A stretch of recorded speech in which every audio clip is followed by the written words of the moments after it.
What's up guys, NepentheZ here and welcome back to another episode of The Road to Glory. We're starting things off today with a few sales. We've got that silver Colo player that we bought for 3.5k in the last episode I believe, and sold him for 6,000 coins, so happy days there. I'm very close to completing the Colo team with the University of Chile.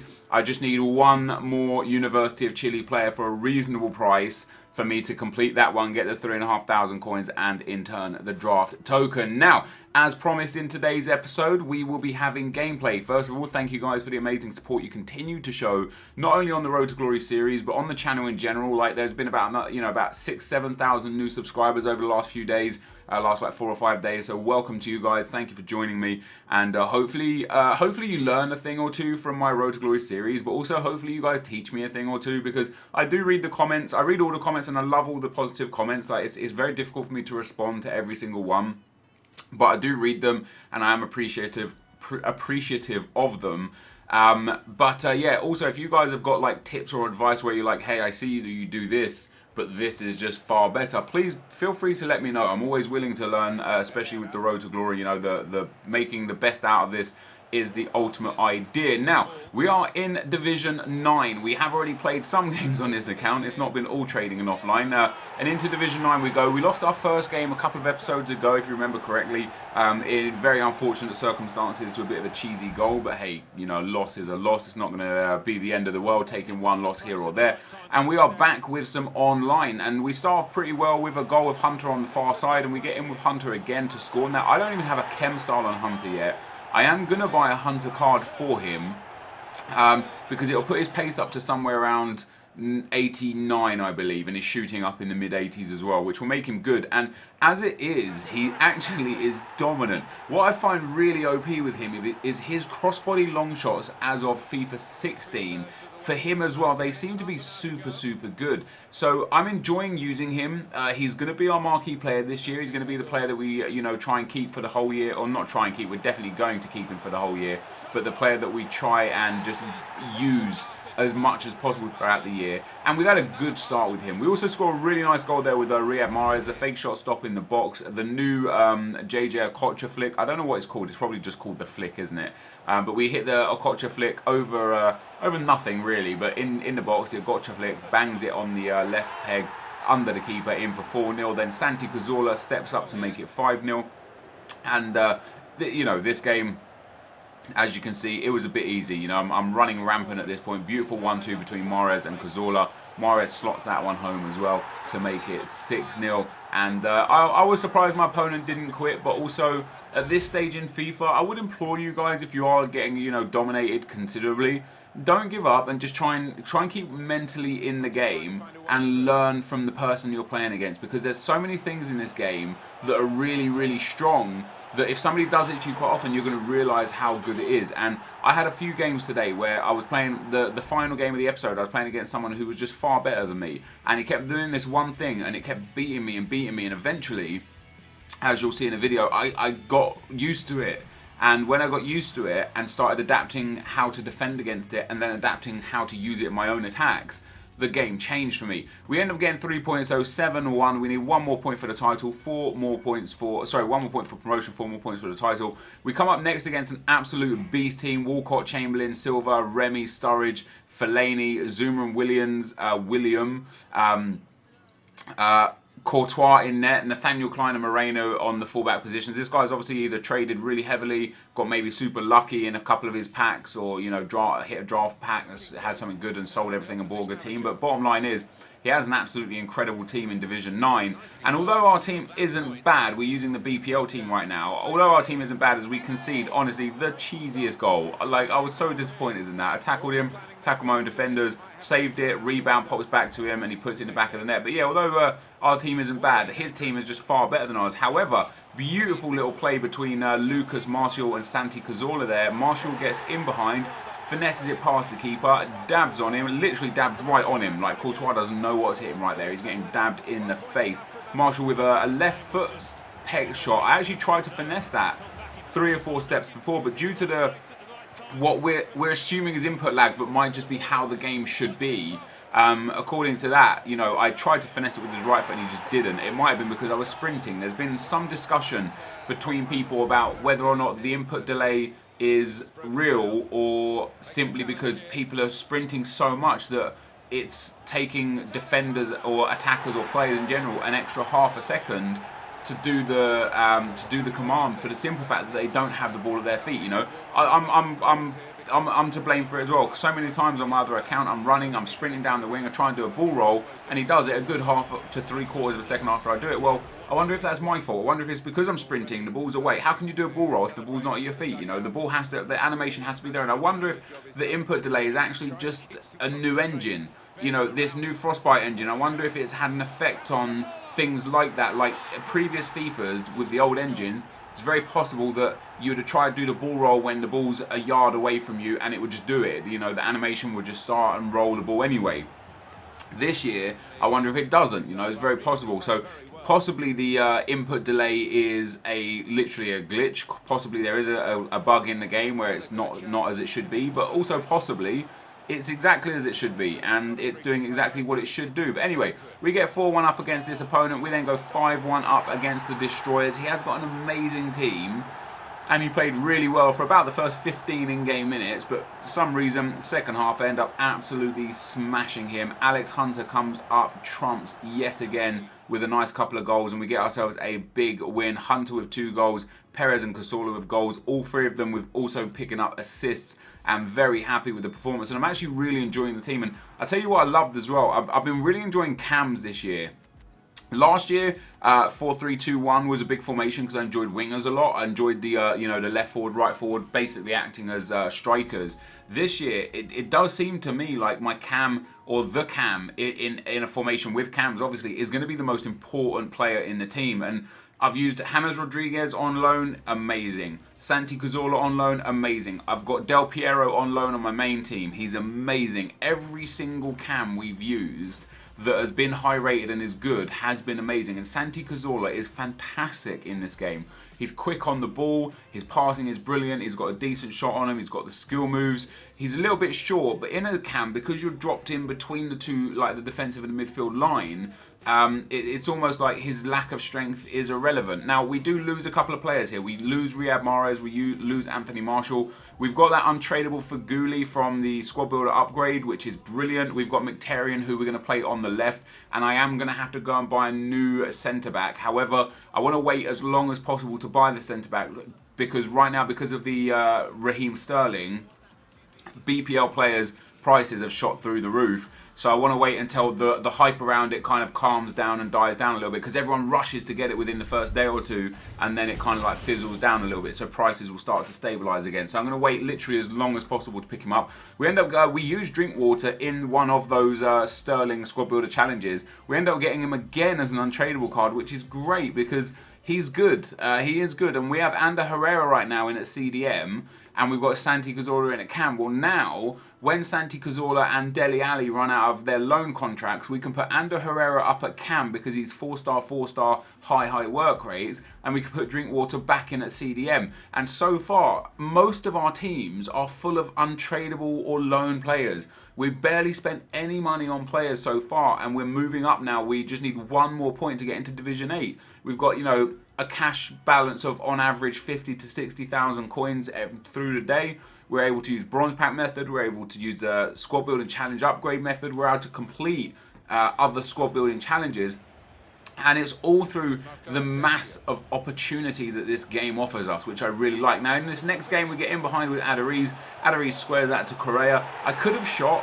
The reason why I sweated it there, and I mean, the reason why I sweated it is because I wanted to score. But also, I know I could have shot, but because of how weird shooting is this year and because of how unsure I am of it, I would rather take guaranteed goals. Adariz did make up for his sweat though here, bangs it from range, fantastic finish. And for an old man, and he is old in football years, you know, I think, what is he, 34 or 35, the fact that he got upgraded anyway last season is amazing. You know, EA have even been known to downgrade players that have incredible seasons. For example, Di Natale a few years back had a really good season, got downgraded from an 86 to an 84. It's like, wait, hold on. But with Adariz, they upgraded him fairly, and his card is really, really good. And his shooting is incredible, and people just so badly underestimate this type of player in FIFA. They did last year. It seems like they're doing it again this year, because I bought Adderese for like, what, 2,000 coins. An 84 rated striker who is banging in goals for me. He's got long shots, he's got strength, he can finish in the box. The only thing he lacks is skill and pace, which, yeah, at some stage in FIFA is going to be relevant. Once you start getting up into the higher division, 3, 2, and 1, you're going to be coming up against players with teams like Ramos and Boateng, so you're going to need the pace to get past them. But with Adderese, just putting a hunter card on him boosts his pace up from, like, what is it? I think he's like 74, something like that. Let me have a quick check on Foothead. Let me actually go to FootWiz, and we'll throw a hunter card on Adderese, and we'll have a look exactly what difference it makes to him. So he's 84 rated, 70 pace, 83 shooting. If you throw a hunter card on him, he goes up to 82 pace and 93 shooting. Now, 82 pace isn't well beatable, but because of his good physicals and his amazing shooting, it's enough. You know, you're going to come up against very few defenders that can really, really outpace him, and especially because of how tall he is and such, you're going to come up against few defenders that can actually get past him because of the way the shielding works now, and the fact that you can bump people and stuff. You get Adderese in front of a defender. It doesn't matter who that defender is. You bump them and you're away. You know, you don't need the pace. So I don't know. For me, someone like him is going to be someone that I probably use again a lot this year, for the simple fact that he's just amazing. He just does the business. Now, with the one to watch cards being out, I thought, let me risk another offline draft. You know, the first offline draft, we got a good prize. We got 2 7.5k packs and a 15k pack. We made our money back and a little bit of profit. The second draft, we only got a 7.5k pack and a 15k pack back. I was very disappointed in that. I've been seeing, so, like, literally the worst prize you can get for an offline draft for winning it in the final is a 7.5k and a 15k pack. That's the worst prize you can get for winning it offline. The best prize I've seen so far is a 50k and a 25k pack. But I've also seen mega packs. I've seen people get 3 15k packs. I've basically seen like a variation of rewards. I saw one guy get a 15k pack, a 7.5k pack, and a draft token pack. Like, there is so much you can get. So I was hoping to, you know, with the one to watch cards out, I thought let me give it a try. Let me play a draft, see if we can get lucky, and then see if we can get lucky in the packs. Because if you hit a one to watch card, you're just set. You've got a player that's going to be the best version of that player throughout the rest of the game, which I find amazing. We end up winning the draft, obviously, quite comfortably. Our prize, however, was garbage again. It's the Premium Gold Pack and Jumbo Premium Gold Pack. It is the worst possible prize. However, there are still a lot of items to come up here, so hopefully we can get a decent player in one of the packs. We start off with the 7.5k pack. No rare players. Really disappointing way to start things off, picking up no rare players. You know, after getting the worst prize, I was at least hoping for a little bit of luck with the pack weights. Now, we've got a few sellable items in there. You know, the players right now, because of squad builder challenges and stuff, are all worth like 500, 600, 700 coins each. So we made a couple of thousand coins back easily off of that pack, probably about 4k back off of that pack. And then the Jumbo Premium Gold Pack, again, 7 rare items. We're looking for a big flare, and once again, we get no flare, which means no rares. So 2 consecutive packs, one 7.5k, one 15k pack, no rare players. However, we did manage to pick up 8 players in this pack. One of them from the Chilean league that goes into our squad building challenge team. He's very important to us, actually. We get a few players there that sell for a nice bit. Casilla sells for like 600, 700 coins.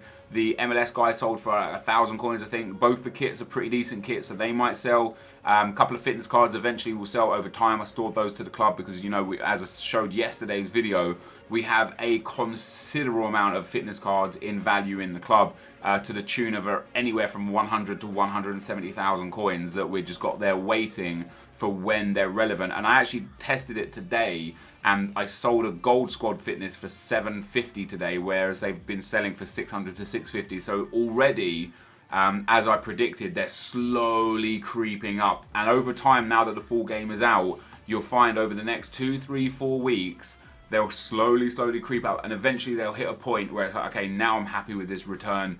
Let's sell them all off. And that's kind of the deal. And I know it's a long-term investment thing and a long-term strategy, but whilst we're in the early stages of FIFA and in the early divisions, there's absolutely no reason for me to panic sell all of those, because what am I going to do with the coins? I've got teams that are already good enough to compete at this low level. Players are so overpriced anyway because the game's fresh out. Like, holding on to them is just the absolute logical thing to do, in my opinion. So we're back well over 60,000 coins again, and we should be well over 70,000 coins once everything sells, which is a really good spot to be in. You know, we've got, like I say, let's say even on average 150k's worth of squad fitnesses or fitness cards. That puts us over the 200,000 coin mark with really good record, couple of nice teams. Okay, we don't have any superstar players just yet. We haven't really invested in that sense, but we're doing a good job. Now, this is the last game of the day. This is the guy I came up against who's just, he was amazing. He was far better than me at FIFA. There's no question about it. And what he kept doing was like this weird thing in attack with his strikers, or his attackers anyway, where he would pass and then hold the ball dead still, and then wait for the challenge, and then make a couple of quick passes, then wait for the play to run again, and then thread people through. And it was really, really effective. And I started doing it myself, and I ended up getting a little bit of space out of it. You see me holding the ball there with my attacker. Eventually I got into some space, a couple of quick passes, and Adariz is in a nice bit of space for himself. And then I hit him with a long shot. So a nice shot from Adariz from like 20 yards out. Keeper had absolutely no chance, and it is a brilliant finish. And this is why I love him, because he's just clinical. You know, I think he's got like, I don't know if I show it at the end, it's like 7 games, 6 goals, 5 assists. For a guy with a lack of pace and it only cost us 2,000 coins, he's literally already paid his fee back to us in the points and the coins that he would have earned through the wins that we would have got. So Adariz is, for me, an absolute superstar. There's been a couple of superstars last year, Hesse being one of them, you know, a couple of those footies cards that we got, but this time around we're looking for some new superstars. He ends up getting in with Kingsley Coman there. It's actually a really, really good finish. It's a really good goal. I was unfortunate to concede, actually. I had a free kick up near the edge of his box and he just countered me, and it was silly from me because at 2-0 up I should have just been looking to play safe and close the game out. And what I did instead was give him a way back in, and then he went all out attack for the rest of the game. Fortunately, because he was all out attack, his defense was left way too high, and I brought on Aubameyang as a sub. And because of bringing on Aubameyang as a sub, that pace that he had in behind was just too much, and he ended up scoring 2 goals. So Adariz picking up 2 assists and a goal for the 3-1 win there. We get 1,500 coins. We're running out now. We're running out of the 1k match bonus unlocked. I think we've got 3 or 4 left, and that's it. And that's when our coin total is going to start increasing a lot slower. However, we just picked up another important 3 points in Division 8, and that leaves our team looking like this, because we do now have to get rid of a couple of players. Both our fullbacks are done, Carvajal and Felipe Luis. Felipe Luis was great. I noticed him a lot getting involved in the play. I didn't really notice Carvajal getting involved in the play. So I think Felipe Luis might be one of my first go-to upgrades when he's cheap enough. I think right now he's like 40k. If he comes down to the 15, 20k mark, might be interested to pick him up. However, for now, we have DeMarcos at right back, who was a guy we played over 100 games with last year. So for me, he could just be great. And Gaia as our left back. But that, guys, is going to signal the end of the video. If you have enjoyed it today, be sure to leave a like rating, comment, and subscribe to my channel if you haven't already. But for now, guys, I'm out. Peace.